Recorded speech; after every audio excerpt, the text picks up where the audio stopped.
Hello there, sword friends. Today I'm going to tell you about this sword right here. It is a katana from DarkSword Armory. And before I get into the video, a couple quick disclaimers. One, this is a review sample. It was sent to me for free. I didn't spend money on it. If you think that makes me biased, you know at the start.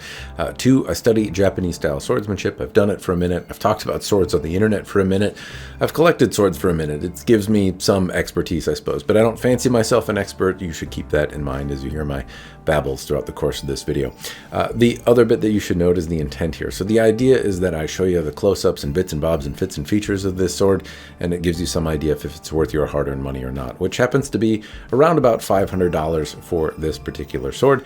And so I'll show you close-ups. I'll talk about using it for EI and general practice, swinging it around, not at anything in particular. Then I'll talk about cutting with it and the experiences doing that, and then I'll give you my final thoughts and if I think it's worth it or not. But hopefully by that point you know the answer for yourself already, or you could watch this whole thing on mute and not listen to me babble and hopefully garner something from it. Anyway, that's the point. Hopefully it's helpful. On with the reviewing. All right, so I don't typically start with packaging because it's not particularly interesting and I don't find a whole lot of value in it.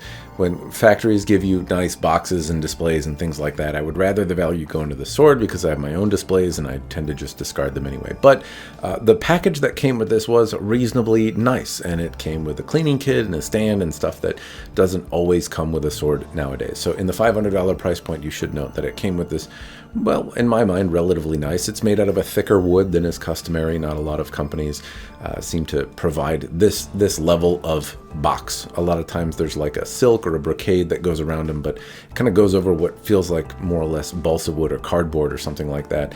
And then there's just, under it is all just styrofoam. This feels like a little bit more robust of wood, and maybe that means something to you, maybe it doesn't, but the packaging was nice. Now, I personally would rather not have it and have whatever value the packaging is just reduced from the price of the sword, or have that money go into some other thing on the sword. Those are my 2 cents, but the packaging was nice for what it's worth. And if it's worth it to you, then I suppose you know it comes with something pleasant. Now, the other bit that I tend to start with, or the place I usually go, is the kasha, the end cap right here. And it starts the conversation around fittings in general. So I would say that the fittings here are like a crane style theme, and they're not something that I've seen elsewhere, but they look like they're kind of from the same parts bin, more or less. Now, I couldn't point to one, but they don't have a particularly amazing look or anything that really looks specific and bespoke to DarkSword Armory. So it's possible you've seen these used elsewhere. It wouldn't surprise me. I couldn't kind of exactly pinpoint where I've seen them before, but they do look like Longchuan parts bin kind of fittings. Now, to their credit, the gold detailing is applied at least a little bit more tastefully. It's still a bit of a shadow in terms of what it's trying to emulate. I'd rather have something simple than an attempt at ornate, because anytime I see gold detailing, a lot of times it feels like it's applied with finger paint and it just looks clumsy. These don't have that clumsy look to it, but I can still really tell that they're recast fittings, and so it loses me a little bit there. But the detailing on the craftsman, or detailing on the casting, is reasonably good. On the kasha, on the end cap here, I can make out kind of the feathers and details. It doesn't look like any of those are obscured by rampant recasting of the same fitting, so I can make out some details. The shape in general is okay. The shirodome that are here appear to be cast in and then have gold detailing on them. I don't necessarily mind that, and it's been secure and hasn't come loose or anything like that. And note that on the one that you're seeing here in my hand right now, I've used this for a bit to do EI, so not coming off an EI is expected, but sometimes they do, so it's worth noting that it hasn't. I've cut a bit with it, I've practiced with it for a bit, and the kasha is still on there real tight. Now, in terms of shaping, this ledge is not a historic or anything like that, but I did find it to be a little, that it basically pushed into the meat of my hands a little more than I would like it to. I wouldn't mind if it were a slightly different shape, but this isn't a historic. It's a very common shape, and so that's more a me preference. Apart from that, the transitions where it lines up are a little bit bunchy. So you can see that the ito more or less has an ito-sized overlap, and ideally this transition is totally smooth. The ito butts up into the metal fitting and is a kind of seamless and flat transition, not a little bunchy over here. It shouldn't overlap at all. And so I see that the knot also moves around just a little bit, so the knot could be tighter. And so that's unfortunate, a common thing that happens in a number of Japanese style swords. The Ito is a common weak point, and unfortunately I would say it is in this one as well. So if I move down to the Ito itself, I can move this around in a way where it just gets a passing score. This is like a C-, D+ level Ito tightness, because if I push on the knots, they displace like, I don't know, like half a centimeter or something, quarter of an inch more, and that means that with repeated use, even though it has not failed yet, I believe it would kind of untie or loosen in such a way where it has to be retied, and that can be costly. It can sometimes cost more than the sword costs. So that's disappointing. It also means the diamonds move around, and it also means that when I'm handling it, I don't feel like it's solid in my hand, and I end up holding it tighter than I need to, and that fatigues me quicker than it would otherwise, and makes my practices cut short or generally less comfortable than they could be. It also looks a little derpy, and so the diamonds, you know, are big and small and kind of move around side to side, and it doesn't look as classic as it, or as good as it could. Anyway, that's the Ito. Apart from that, the material, it actually feels decent. The Samegawa skins underneath are small nodules. They don't have very large sizes. I believe they are panels as well, but I don't see, you know, at least where the diamonds are moving around, I don't see that there are ledges poking through, but if I move them and displace them enough, I can make that out. The Minuki also have kind of crane theme pieces. They also seem reasonably well cast. And then if I move along down to the general shape of the handle, it's comfortable. It's on the larger side, but not so large that it's uncomfortable. It didn't twist in my hand or anything like that. And overall, it was reasonably comfortable for Iaido and whatnot. But I did find that, you know, the Ito is just a point of concern. Moving up to the Fuchi, there's a slight ledge on one side. There's also a crane. Thematically, it all flows together, and this one is at least has less bunches than the Kashira up here. There are two Mikugi pegs in here. I haven't taken it apart yet, but overall, they have stayed steady. None of them broke. You'd hope they wouldn't, and in this case, they didn't. I haven't taken the sword apart yet, and you can see the side facing outward has kind of the crane's tail, and the side facing inward has the crane. And typically the more ornate side is the side facing out when it's in your belt. That's what most people are going to see most of the time. And the side with the sword drawn is usually, if there's a less ornate side, it's typically that side. And it's not that they both can't be, but it feels like this sword is backwards. The tsuba is upside down. I think the crane should be facing outward rather than inward. Now it's something I could turn around, something I could change, but out of the box, that's something I noticed. I don't know if it's intentional or not. To the tsuba's credit, there's a little bit more casting detail here. I can make out feathers. The gold detailing is best done on the tsuba, and if it had to be done better somewhere, I'm glad it's on here. It's not too bad looking, but the crane kind of wraps around the handle, and it's really jarring that it doesn't like wrap around. I see the tail and I see the head, but then around this edge of the tsuba, there's nothing, and it's flat, and it kind of breaks the immersion a little bit. I would think if this were a Japanese tsuba, there'd be some sort of texture or something like that. Not that there always was, but in this case, I think there commonly would be. The crane would wrap around the tsuba, and there'd be some texture rather than kind of flat and sanded steel. The scabbard is the next thing I'll talk about. And so if I look at it, it's red lacquered. The lacquer's reasonably well done.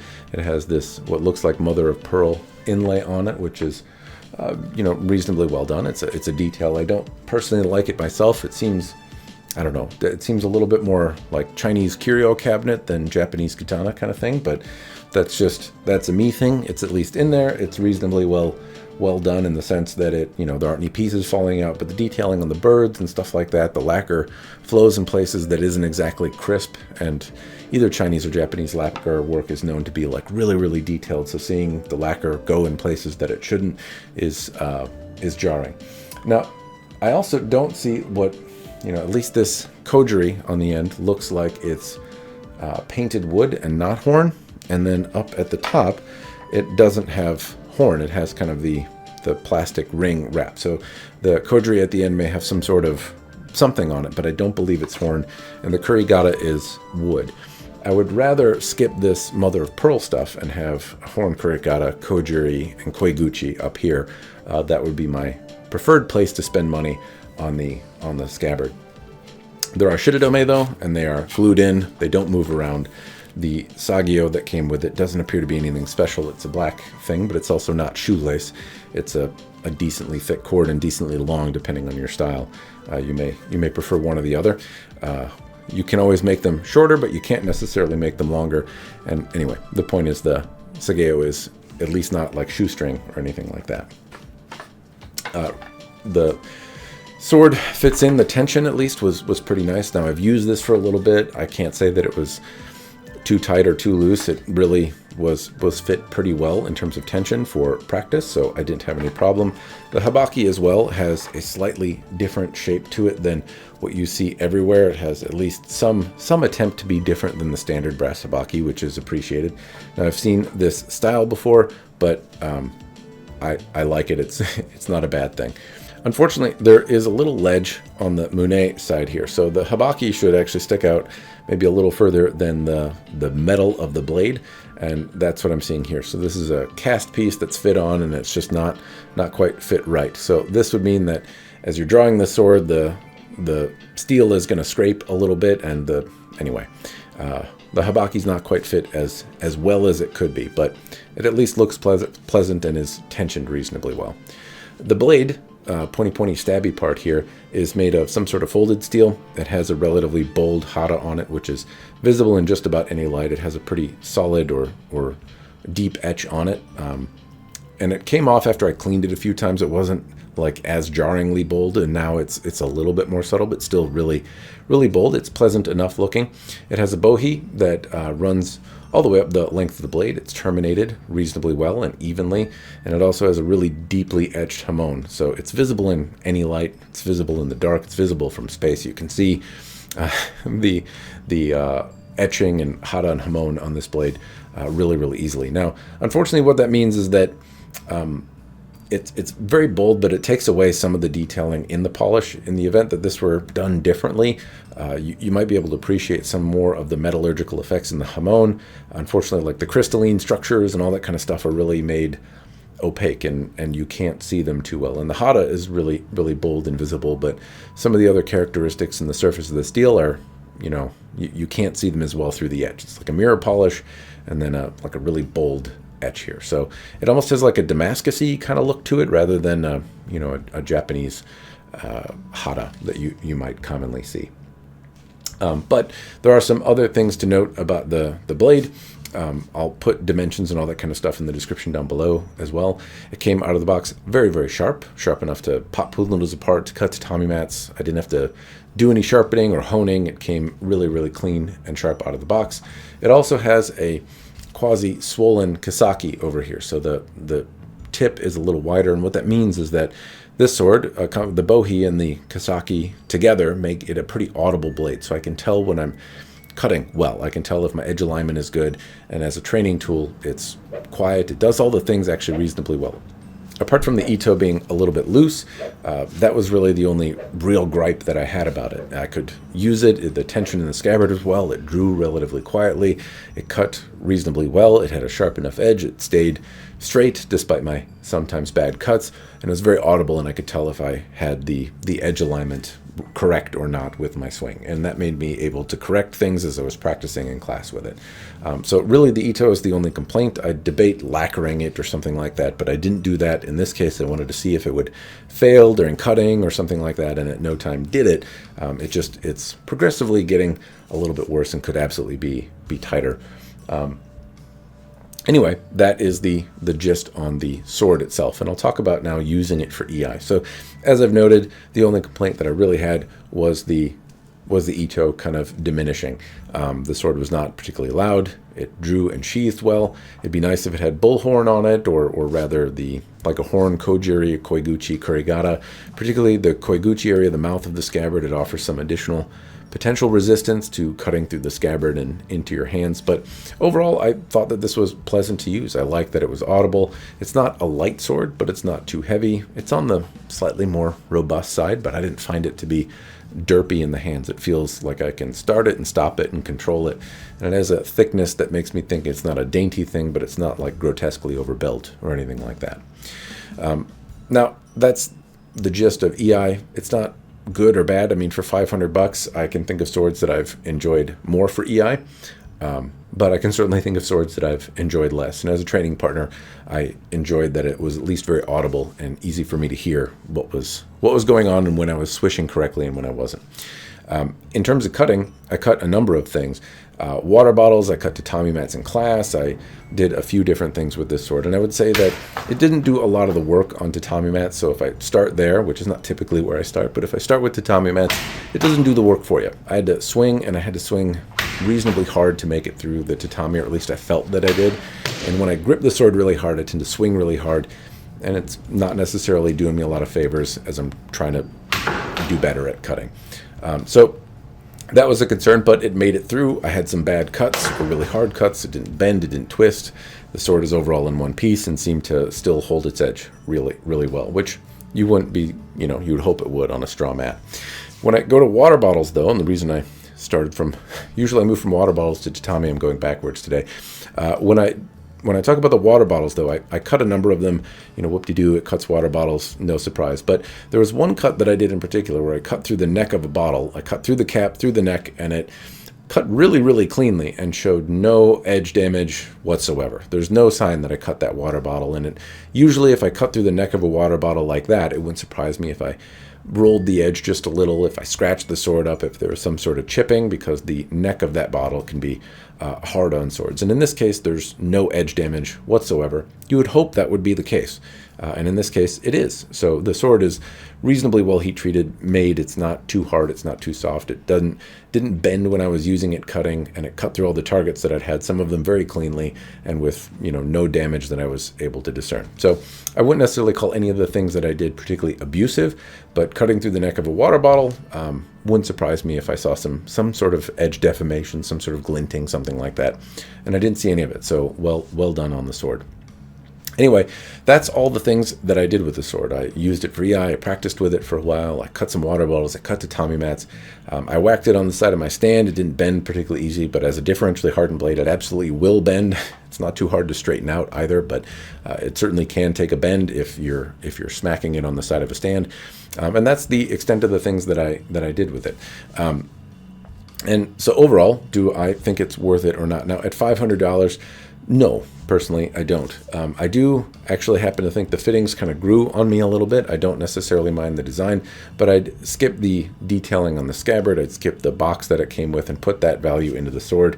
If nobody over whoever's making these, because I believe these are imported from DarkSword Armory, if whatever forge they're using to make them can't tie this tighter, then DarkSword Armory could totally just lacquer it, and that would lock things down a little bit, and I think address some of the major concerns that I would have with the sword. Otherwise, I generally actually like the fittings. This bold pattern and deep etch and stuff is not necessarily my favorite, but is at least not something I see commonly done on a katana. Is a little bit different, so maybe you happen to like it. If you do, then there's an option for you that you don't necessarily see offered elsewhere. Well, I would prefer the other options that are out there. I do appreciate the really deep hata, and some of that is appreciable. It's also sharp and functional and not necessarily a bad training tool if you can get past the ito. So would I recommend it, though? No, unfortunately not. I would say that I would like some of the things to be addressed. If it could be polished differently, okay, but I would like the ito to be addressed. And I think also $500, it just feels like I can buy something very, very similar to this for like $100 less from some of the other competitors out there, like Jayco, like Swords of Northshire, like Dragon Sword. A number of the other forges out there seem like they would offer a folded blade, which admittedly is a nice thing. There's plenty of $500 blades out there that are not folded. This does have some features on it which are commendable, but it doesn't really present a very compelling offer. It's not bad, but it also doesn't really make me jump at the opportunity to get it. So that would be me. think there's, you know, nothing wrong with it apart from the things that I noted. It's not a bad deal is what I'm getting at, but it doesn't necessarily make me want to go out and buy it either, or recommend it over something else that I think presents a better value. Now, if I could offer a different recommendation for DarkSword Armory, it would be to skip this importing stuff altogether. I think DarkSword Armory, if I look at the messers that they've made, I think they absolutely have the capability of making a katana-esque blade themselves out of, you know, skip the hata, skip the differentially hardening, make a through hardened sword that's like a messer. Make a katana-style blade in the fashion that DarkSword Armory does. The Baron showed me that they can make things thin with fullers. So I think they're absolutely capable of making a katana-style blade. Make it with the DarkSword Armory fittings that you see, just buffed, shiny steel. And then make a leather-wrapped handle. Skip the Ito and all that and make a Euro-inspired katana. I think it would be kind of a cool sword, and there's not a whole lot of people offering something like that. I think it would just be fun, and since DarkSword Armory seems to have their own in-house fantasy kind of different styles that are out there, I think that would be a more compelling, unique, and interesting thing to me to check out than what seems like another, you know, collaboration with the Forge and Longchuan that makes something that isn't, you know, I don't know, just doesn't do anything particularly special. All right, sword friends, that's all I've got. Hopefully you found the video interesting. I want to offer a special thanks to DarkSword Armory for sending this sword my way. If you did find it interesting, or maybe more importantly, if you think there's any value in them making a Euro katana, if the thing that I put up on the screen seemed interesting to you, then go heckle them and tell them you'd buy one, and maybe they'll make it. Anyway, that's really all I've got. Hopefully it was useful. Cheers, and thanks for watching.